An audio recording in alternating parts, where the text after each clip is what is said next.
¿Cómo están? Nuevamente les doy la bienvenida a Hablando de Dinero. Durante esta semana estuvimos conversando sobre el sobreendeudamiento y hoy particularmente vamos a ver unos tips para prevenir, para no caer en el sobreendeudamiento y también en el caso que lastimosamente ya estén en esa situación, algunos consejitos para salir de esa situación. ¿Qué tal, Hugo? ¿Cómo estás? ¿Qué tal, Gloria? ¿Cómo estás? Mejor prevenir que curar, pero si te enfermaste, tenemos ¿cuál es la el remedio? medicina aquí en Hablando de Dinero. Nos acompaña nuevamente la economista Adriana Bock, directora de Superarte. Está aquí con nosotros en piso para hablar nuevamente de sobreendeudamiento, Gloria. Así es, bienvenida nuevamente. Muchísimas gracias por acompañarnos, Adri. Gracias, Gloria. Y bueno, justamente es todo un tema, el sobreendeudamiento, que es lo que estuvimos conversando ya durante estos días, pero ¿cómo yo podría darme cuenta antes de que suceda? ¿Cómo puedo prevenir? Bueno, es muy importante esto de analizar la capacidad de pago previamente a asumir algún tipo de compromiso financiero. ¿Qué quiere decir esto? Que yo tengo que calcular sobre mi ingreso qué porcentaje voy a destinar primeramente al ahorro, porque el ahorro debe ser una prioridad como un gasto fijo más. Luego debo estimar el monto que necesito apartar para cubrir mis costos de vida. Esto incluye mis gastos fijos, como el alquiler, por ejemplo, en el caso de personas que paguen alquiler, o los seguros, tanto el vehículo como el seguro médico. Estos son gastos fijos, así como los gastos variables que tienen que ver con la movilidad y con la alimentación. Una vez que yo ya logré estimar cuánto me cuesta todo eso, el resto es técnicamente mi capacidad de pago como para poder asumir compromisos como deudas, cuotas, etcétera. Cuando esto está bien estimado, es prácticamente imposible que caigamos en el sobreendeudamiento. Pero ¿qué es lo que pasa muchas veces? Que decimos 200.000 nomás es la cuota o 100.000 nomás es la cuota. Yo tengo que poder pagar, total, es un poquito el monto, pero no hicimos el cálculo de todas las demás cosas que tengo que cubrir con mi ingreso y al final nos fuerza, aunque sea un monto pequeño. Entonces, esta suma de mis costos fijos, variables, etcétera, y empezar a cargarle las famosas cuotitas, podrían ser el motivo sin darnos cuenta de caer en el sobreendeudamiento. ¿Cuál es el porcentaje ideal de la suma de todas mis cuotas de deuda? Bueno, esto depende también del ingreso. Una persona que gana 3 salarios mínimos o más podría incluso llegar hasta un 30% de sus ingresos, destinarlo al pago de cuotas y que todavía sea, digamos, llevadero, pero como máximo saludable. En cambio, tenemos que hacer la salvedad con las personas que ganan sueldo mínimo, porque en estos casos hasta un 15% sería lo recomendable. ¿Por qué? Porque se sabe que por lo menos el 70% de los ingresos va destinado solo a lo que es la subsistencia. Y ahí nos queda un 15% que se podría destinar, o como máximo un 20%, destinarse al pago de deudas. ¿Por qué? Porque también se necesita apartar una parte para el ahorro. El ahorro es fundamental y yo suelo decir que cuanto menos se gana es más importante, porque a todos nos puede surgir un imprevisto y si no tenés ahorros terminás justamente endeudándote.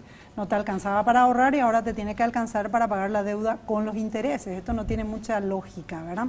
Entonces, cuando planteamos este porcentaje como suma total de los ingresos, también tener en cuenta cuál es el ingreso neto, el ingreso real, cuánto me llega al bolsillo.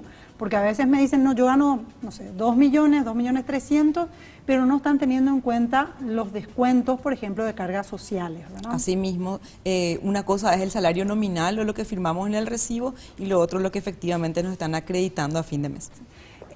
Cuando planteaste el tema de las cuotas, si no es el monto de la cuota, ¿qué yo debería de analizar entonces? La tasa de interés es otro de los, y el plazo de la operación son otro de los factores determinantes para poder analizar si tomo o no un crédito, pero ante todo lo más importante es mi capacidad de pago, o sea, la cantidad de dinero con la que yo puedo realmente asumir un compromiso sin el riesgo de que eso ante cualquier imprevisto o ante cualquier situación sea imposible para mí de cubrir. Bueno, esto es antes de caer en esta situación, pero cuando ya estoy sufriendo el sobreendeudamiento, hay veces que nos empezamos a esconder, no atendemos las llamadas, decirle que no estoy, ¿verdad? Es como meter la cabeza bajo la tierra, eso no soluciona nada. ¿Cuál sería el consejo para poder salir de esta situación? Ante todo, como cualquier enfermedad, la prevención es siempre la mejor cura, pero cuando ya estamos con esta situación, cuanto antes ataquemos el problema mejor, porque de lo contrario se agrava. Entonces podemos hablar de varios estadios de sobreendeudamiento, desde un sobreendeudamiento leve a moderado hasta un sobreendeudamiento más grave o incluso severo. Cuando lo atacamos cuando todavía es leve a moderado, podemos hacer un presupuesto y organizar un plan de pagos de manera que yo diga, ok, ¿cuáles son los compromisos que tengo que cubrir? ¿Qué monto es el que sí o sí necesito reservar para estar al día con mis compromisos financieros? Y no llegar a esta morosidad peligrosa que puede tener repercusiones también muy dañinas en la vida laboral de las personas.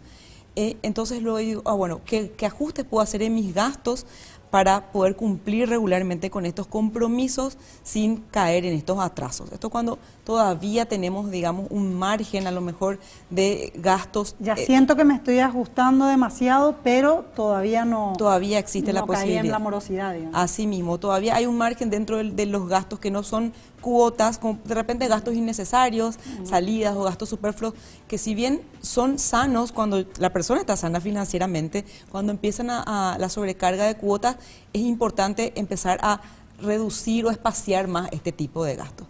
Ahora existen situaciones en las cuales, por ponerte un ejemplo, una persona gana 2 millones, pero el total de la suma de las cuotas excede incluso ese monto disponible. La persona tiene cuotas por 3 millones de guaraníes. Entonces en ese caso ya no hay que ajustar. O sea, la persona no va a decir voy a usar menos el vehículo o voy a comer menos, porque de todas maneras no le alcanza con lo que gana para cubrir. Entonces en esos casos hay que ver si se podría hacer una operación de consolidación de deudas, o sea, si bueno, en vez de tener 10 cuotas que sumadas exceden totalmente mi capacidad de pago, a ver si se podría consolidar en una sola operación con una cuota que pueda calzar dentro de mi capacidad de pago. En ese caso será el plazo lo que va a extenderse, digamos. Se extiende el plazo y hay que reconocer que también esto es más oneroso en cuanto a intereses, porque yo estoy extendiendo el plazo y me va a salir más caro a la larga, pero en el flujo de caja mensual va a poder ser más llevadero y más sostenible.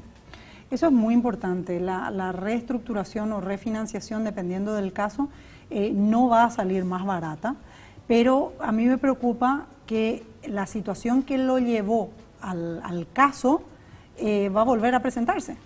Este cambio de hábitos, como para decir, bueno, nunca más me tiene que pasar esto, ya hago la reestructuración, tengo una cuota más baja, ahora puedo pagar, pero tampoco es la sensación de, mira que mucha plata me sobra, me vuelvo a endeudar.